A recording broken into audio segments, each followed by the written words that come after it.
الحمد لله وكفى وسلام على عباده الذين اصطفى لا سيما على سيد الرسل وخاتم الأنبياء وعلى آله وصحبه ومن بهديه مهتدى. أما بعد فأعوذ بالله من الشيطان الرجيم. بسم الله الرحمن الرحيم.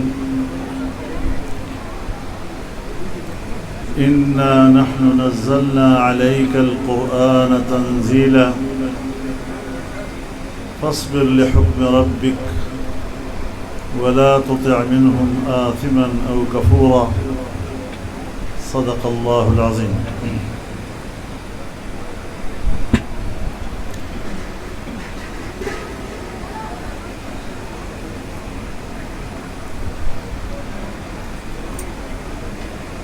حضرت مولانا قاری محمد حنیف جالندری صاحب دامت برکاتہم العالیہ اسٹیج پر موجود، پنڈال میں موجود حضرات علماء کرام، معززین علاقہ، میرے بزرگوں، دوستوں اور بھائیوں، جب مجھے یہاں آنے کے لیے دعوت دی جا رہی تھی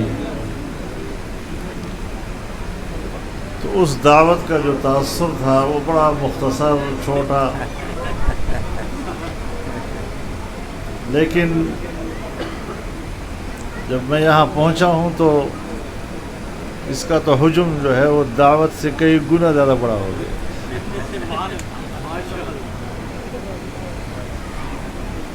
اس میں کوئی شک نہیں کہ جامعہ خیر المدارس کی خدمات کو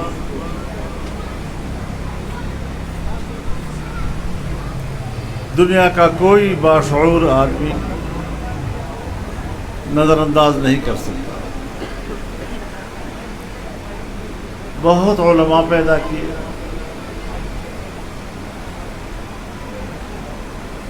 حفاظ پیدا کیے، قراء پیدا کیے،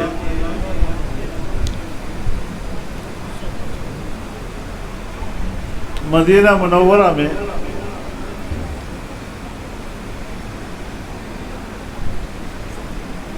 کچھ قراء حضرات ہیں پاکستانی،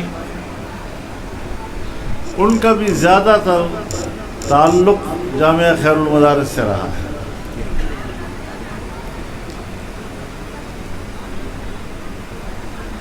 اور اس کا تذکرہ وہ کرتے تھے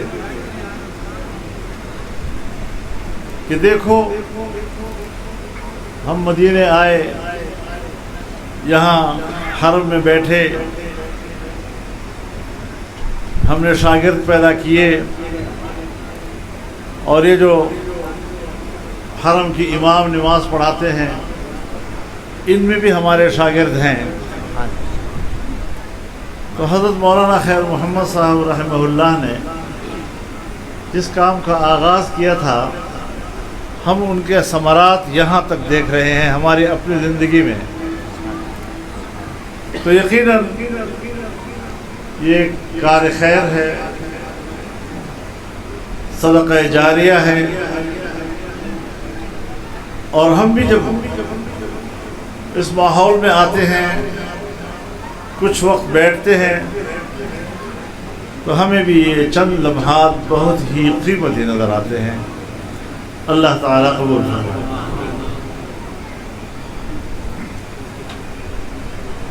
حفاظ اور قراء کا اجتماع ہے۔ قرآن کے عنوان سے یہ اجتماع منعقد ہے۔ جناب رسول اللہ صلی اللہ علیہ وسلم کا ارشاد ہے، مجتمع قوم فی بیت من بیوت اللہ یتلون فیہ کتاب اللہ وَيَتَدَارَسُونَهُ بَيْنَهُمْ إِلَّا نَزَلَتْ عَلَيْهِمُ السَّكِينَةُ۔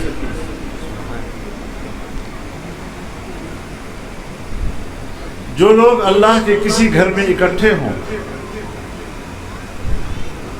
اور اس میں وہ قرآن پڑھیں بھی اور ایک دوسرے کو سمجھائیں بھی، ان لوگوں پر اللہ تعالی کچھ نقد انعامات نازل فرماتے ہیں، جس میں سب سے پہلا انعام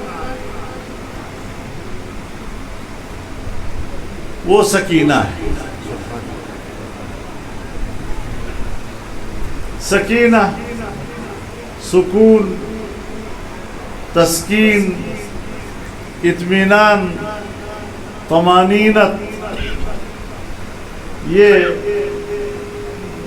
ضد ہیں اضطراب، پریشانی اور پراگندگی۔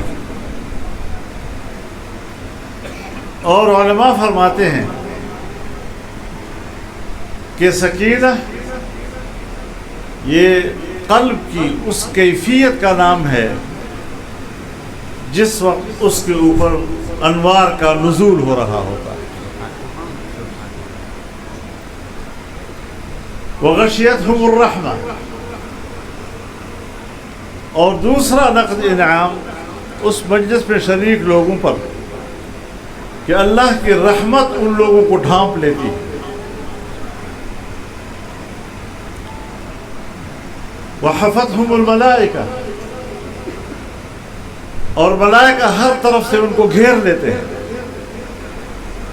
چھا جاتے ہیں اس ماحول پر، اس منظر کو دیکھنے کے لیے کہ اچھا یہ وہ انسان ہے کہ جس کو بنانے کا جب اللہ نے فیصلہ کیا تو ہم نے اعتراض کیا تھا اس کے اوپر کہ یہ خون بہائے گا، روئے زمین میں فساد پھیلائے گا، جبکہ یہ اللہ کے گھر میں بیٹھے ہوئے اللہ کی کتاب پڑھ رہے ہیں، ایک دوسرے کو سمجھا رہے ہیں، درس و تدریس کا کام جاری ہے۔ اس احساس کے ساتھ اس مجمع کو گھیر لیتے ہیں۔ وَذَكَرَهُمُ اللَّهُ فِي مَنْ عِنْدَهُ۔ اور اللہ تعالیٰ ان لوگوں کو اپنے ماحول میں یاد کرتے ہیں۔ اگر ہمارے جیسے غریب فقیر لوگ، کمزور عاجز لوگ بادشاہوں کے ماحول میں خیر سے یاد کیے جاتے ہوں تو کتنا بڑا اعزاز سمجھتے ہیں اپنے لیے ہم۔ اتنی بڑی مجلس میں، بادشاہوں کے مجلس میں مجھے یاد کیا گیا، میرے لیے اچھے الفاظ بولے گئے، ہم اس کو اپنے لیے اعزاز سمجھتے ہیں۔ تو جب اللہ تعالیٰ فرماتے ہیں کہ جب تم مسجد کے ماحول میں بیٹھ کر قرآن پڑھتے ہو اور ایک دوسرے کو سمجھاتے ہو تو میں آپ کو اپنے ہاں یاد کرتا ہوں۔ اس سے بڑھ کر بھی کوئی اعزاز حاصل ہو سکتا ہے کسی کو؟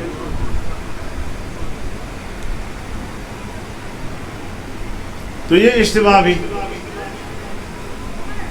قرآن پڑھنے پڑھانے والوں کا ہے، قرآن سیکھنے اور سکھانے والوں کا ہے، اور اللہ تعالیٰ سے یہ دعا ہے کہ ہماری اس مجلس کو جناب رسول اللہ صلی اللہ علیہ وسلم کے اس ارشاد کا مصداق ہو۔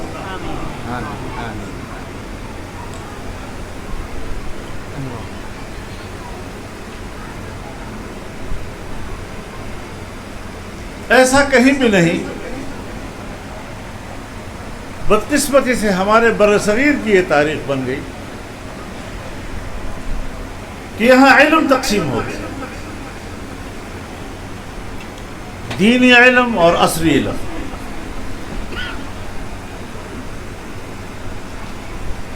ہم سب یہ دو الفاظ استعمال کرتے رہتے ہیں، مجھے آج تک ان کی بنیاد نہیں ملی کہ ہم کس بنیاد سے یہ دو لفظ استعمال کر رہے ہیں اور علم کو تقسیم کر رہے ہیں، لیکن اس کی بنیاد انگریز نے ڈالی۔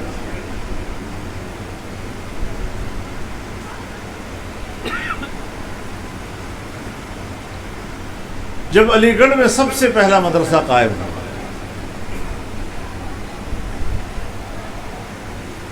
تو اس مدرسے کے نصاب سے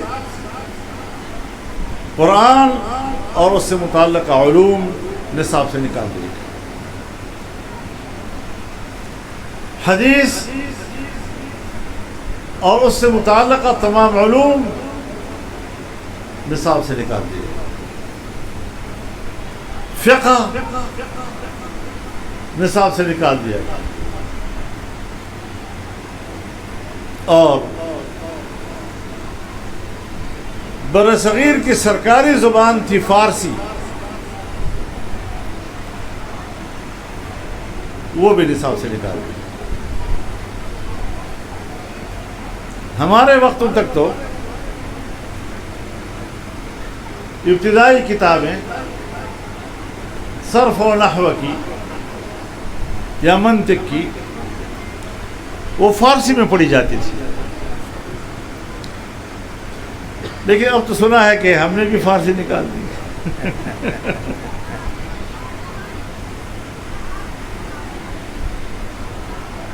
ہم پڑھتے تھے ضربنا ضربن ملا کر دو، اب کہتے ہیں ضربہ کو ضربہ سے پیدا کیا، ضربہ کو ضربن سے پیدا کیا۔ یہ تقسیم کون لایا ہے؟ میں آپ کو یہ بھی بتا دوں کہ حضرت شیخ الہند رحمہ اللہ جب مالٹا سے واپس آئے تو ضعیف ہو چکے، پیرانہ سالی بھی تھی، بیماری اور ضعف بھی تھا، اور اس کے باوجود علی گڑھ کی طرف گئے۔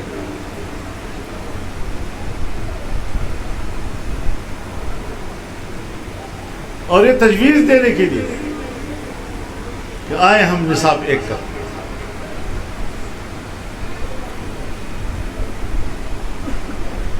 لیکن ان کی اس تجویز کو زیادہ اہمیت نہیں دی۔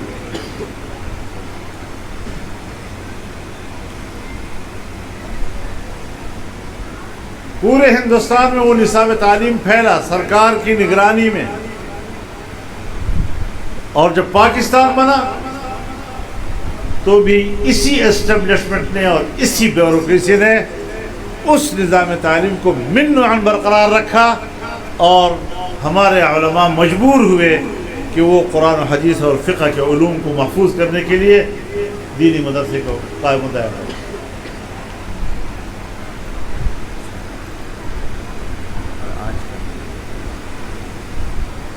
اور آج ایک زمانے میں حضرت شیخ الہند فرمایا کرتے تھے کہ جس درد سے میری ہڈیاں پگھلی جا رہی ہیں، میرے اس درد کو پہچاننے والے مجھے علی گڑھ کے مدرسے میں نظر آ رہے ہیں۔ اپنے مدرسوں کے بارے میں اس امید کی بات نہیں کی جس امید کی بات آپ نے کالج اور یونیورسٹی کے طالب علم کے بارے میں کی۔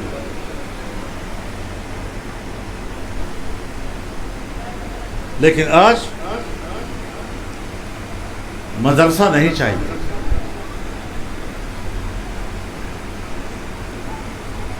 مدرسوں کے رجسٹریشن بند،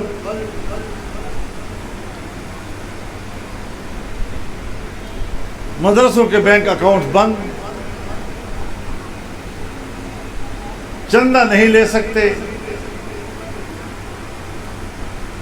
اگر لے لیں تو مدرسے والے کو، بس نہ چلے تو چندہ دینے والے کو ہاتھ ڈالتے ہیں۔ اور یہ کس کے کہنے پہ، کس کے دباؤ میں؟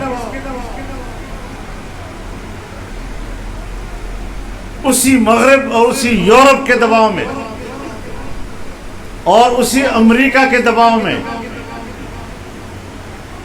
جنہوں نے اس وقت بھی سرکار کے زیر انتظام وہ مدارس قائم کیے کہ آنے والی نسل قرآن و حدیث سے ناواقف ہو جائے۔ اور آج بھی میں آپ سے کہہ رہا ہوں کہ اگر یہ مدارس نہ ہوں اور اس کی شکل تبدیل ہو جائے تو شاید آپ کی گاؤں کی، محلے کی مسجد کے لیے کوئی امام مسجد بھی آپ کو نہ ملے گا۔ تو آپ کو نماز پڑھا سکتے.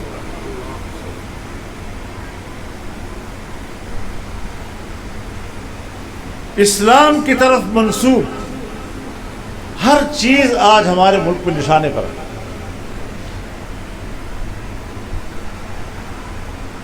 آپ کے علوم ان کے نشانے پر.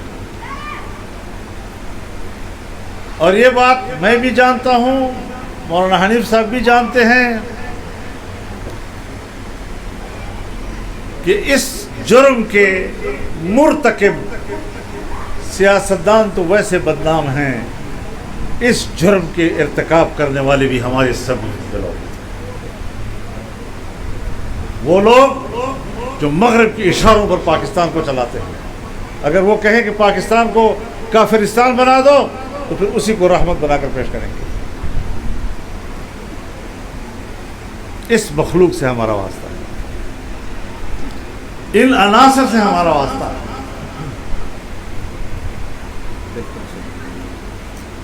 آپ سمجھتے ہیں کہ فضل الرحمان ویسے کوئی خود کسی بات پہ ناراض ہے تو وہ غصہ کر رہا ہے؟ نہیں، میں ان کے اندر کے حرام مغز کو جانتا ہوں.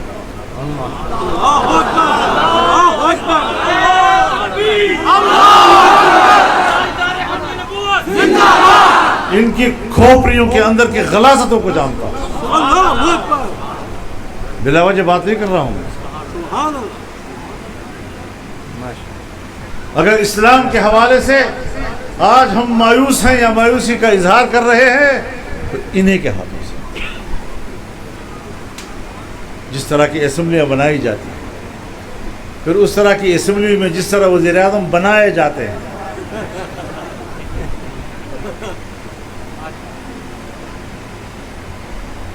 اس کو مخلوق سے تعبیر نہیں کیا جا سکتا، مجعول سے تعبیر کیا جائے گا.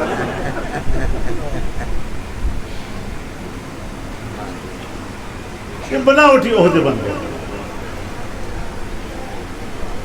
اصل کمانڈ جہاں پر ہے، اور پھر اس کا جو اصل کمانڈ جہاں پر ہے، اگر ہم سیاست میں نہ ہوتے تو شاید آج تک ہمیں پتہ نہ چلتا. لیکن اتنا پتہ چل گیا ہے کہ اصل رکاوٹ کون ہے، اور تبھی میری نشانے پر وہی لوگ. ہم دین اسلام پر اور دینی تعلیمات پر کسی قسم کی کوئی کمپرومائز کرنے کے لیے تیار نہیں.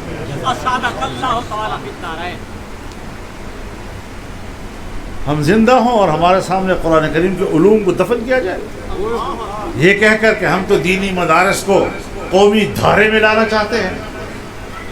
وہ قومی دھارا، یہ قوم بیٹھی.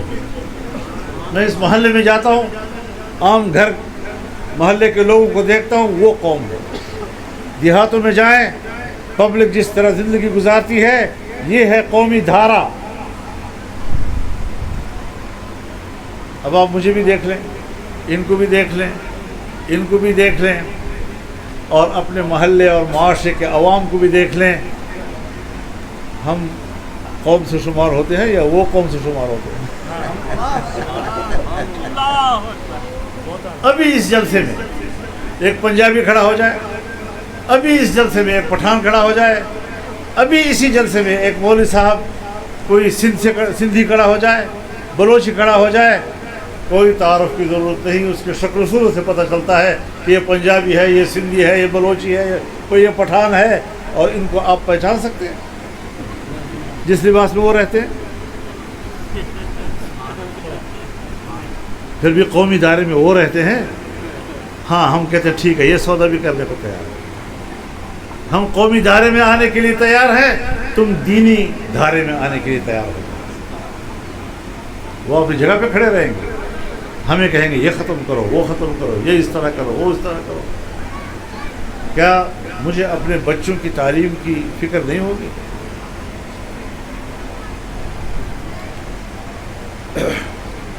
علم علم ہے بھائی، علم علم ہے. ہم اپنے مدارس میں جس کو تم عصری علم کہتے ہو، وہ ہمارے انبیاء کے علوم ہیں.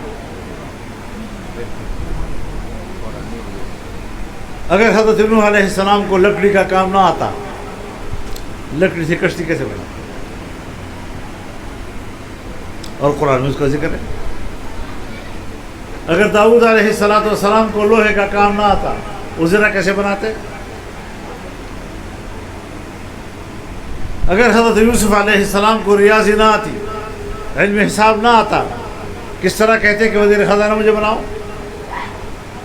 وَاجْعَلْنِي عَلَىٰ خَزَائِنِ الْأَرْضِ إِنِّي حَفِيظٌ عَلِيمٌ. کیسے کہتے؟ یہ سارے علوم جس کو آج ہم عصری علوم کہتے ہیں، قرآن کی طرف جائیں تو یہ انبیاء کا عمل نظر آتا ہے. تو قوم کو تقسیم کرنے کے ذمہ دار ہوا، ہم نے تو جوڑنے کی کوشش کی. اور ہم اب بھی انہی مدارس میں جو روزمرہ کے حساب سے حالات کے تقاضوں کے مطابق جب ہم نصاب تبدیل کرتے ہیں، عصری تقاضوں کو اس میں لاتے ہیں، تم سے اچھا نصاب بناتے ہیں.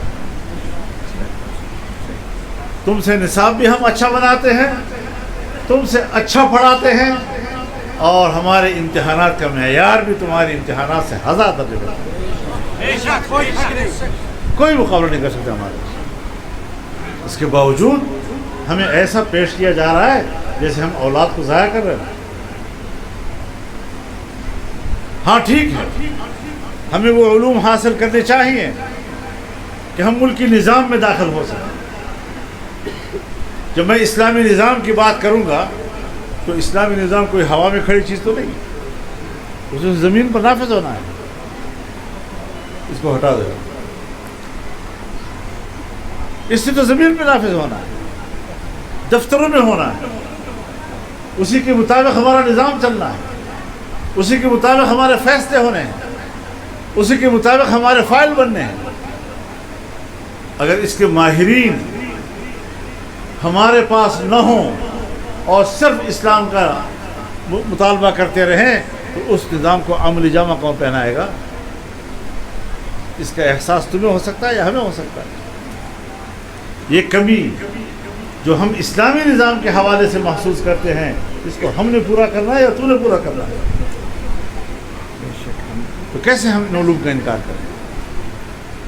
بات یہ نہیں بصرے کو سمجھو، بات قطعاً یہ نہیں کہ ہم عصری علوم کو قبول نہیں کر رہے. جھگڑا اس بات پر ہے کہ وہ دینی علوم کو ختم کرنا چاہتے ہیں اور ہم ختم نہیں ہونے دے رہے. یہ پروپیگنڈا ختم کرو اس کو کہ ہم انگریزی نہیں پڑھانا چاہتے، ہم عصری علوم نہیں پڑھانا چاہتے. یہ پروپیگنڈا ہے، یہ جھوٹ ہے ہمارے بارے میں. دراصل وہ اسلامی علوم کو ختم کرنا چاہتے ہیں اور ہم گواہی دے سکتے ہیں اس بات کی. پشاور میں دارالعلوم الاسلامیہ قائم ہوا، پھر سرکار کے نظام میں چلا گیا، پھر اسلامیہ کالج بن گیا. وہ آج بھی ہے، لیکن اندر جا کے ذرا دیکھو تو صحیح کہ اس میں کوئی اسلامی علوم ہے. جامعہ عباسیہ بہاولپور، جس میں علامہ اشرف افغانی استاد، جس میں ہمارے جامعہ اشرفیہ کے حضرات مولانا ادریس قادری استاد تھے، یہ وہاں کے پڑھے ہوئے ہیں. ہمارے ملتان کے مولانا سعید کاظمی صاحب رحمۃ اللہ علیہ وہ استاد تھے، اس میں بڑے علماء استاد تھے، دیوبندی بریلی علماء اکابرین. جب سرکار کے قبضے میں آیا، آج پتہ کرو نا کچھ ہے؟ کچھ بھی نہیں. تو جو آپ کی کنٹرول میں گیا اس سے دینی علم ختم ہوا، تو اس کا ہمارے پاس مشاہدہ ہے، ہم اس کے گواہ ہیں. اور دینی مدرسے نے کہیں پر بھی جدید علوم کا انکار نہیں کیا. رفتہ رفتہ ہم اپنی سوچ کے مطابق لا رہے ہیں.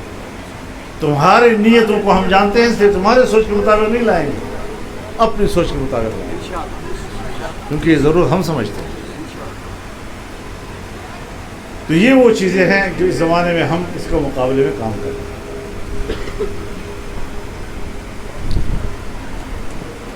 مدارس پر دباؤ بڑھ رہا ہے، اب دباؤ بھی بڑھ رہا ہے، اور مدرسے میں طلباء کی تعداد میں بھی اضافہ ہو رہا ہے. جتنا دباؤ بڑھ رہا ہے اتنے مدرسے میں طلباء کی تعداد بڑھ رہی ہے. لیکن ان کی یہ سازش اس لیے کامیاب نہیں ہونے دینی کہ یہ منشا اس وقت امریکہ کا ہے، یہ منشا یورپ کا ہے، یہ منشا برطانیہ کا ہے۔ جب اس کی حاکمیت تھی اور ہم غلام تھے تب تو بات سمجھ میں آتی ہے، لیکن آج ہم اس صورتحال کو کیوں قبول کریں؟ تو انشاءاللہ العزیز یہ ادارے بھی زندہ رہیں گے، یہ چلیں گے بھی، اور ہم انشاءاللہ مل کر چلائیں گے۔ اور انہوں نے جو دینی مدرسے کے نام پر ڈمی مدرسے بنائے ہیں، ڈمی مدرسے، ایک دفعہ ہمارے سامنے کہا ہماری مدرسوں کی تعداد، ماڈل مدرسوں کی تعداد 15,000 تک پہنچ گئی۔ ہکے بکے رہ گئے ہم لوگ، بھائی کدھر ہے تمہارا مدرسہ؟ مولانا مفتی مجیب الرحمان صاحب نے اپنے منسٹر کو کہا کہ آپ شیخ پورہ کے رہنے والے ہیں، آتے ہیں، میں آپ کے ساتھ چلتا ہوں، ایک مدرسہ دکھا دو جس کا تم ذکر کر رہے ہو، ایک مدرسہ۔ یہ آپ بتائیں کہ اس وقت ہو کیا رہا ہے ہمارے ساتھ، لیکن انشاءاللہ استقامت کے ساتھ مقابلہ کریں گے، ہماری مدارس بھی رہیں گے، اور سب سے جو خطرناک جنگ ہے وہ تہذیب کی جنگ ہے۔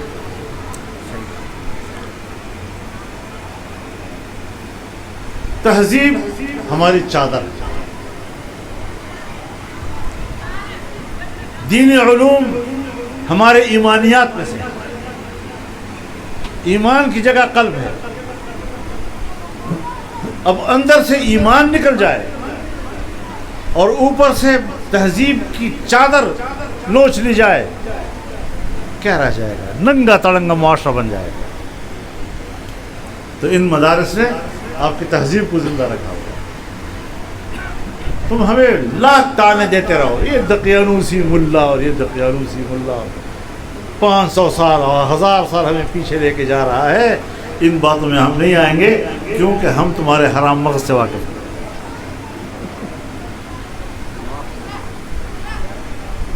اور جنگ جتنی آپ چلائیں، ان کا خیال یہ ہے کہ تھک جائیں گے۔ ان کو یہ نہیں معلوم کہ ان کتابوں میں، انہی کتابوں میں لکھا ہوا ہے کہ جناب رسول اللہ صلی اللہ علیہ وسلم نے فرمایا الجہاد ماض الی یوم القیامہ، کہ اسلام کے لیے جد و جہد اور محنت اور جہاد قیامت تک جاری رہے گا۔ تو نہ تھکنے والی امت یہ مسلمان امت ہے، علماء کی امت ہے۔ تم تھک جاؤ گے، ہم نہیں تھکتے۔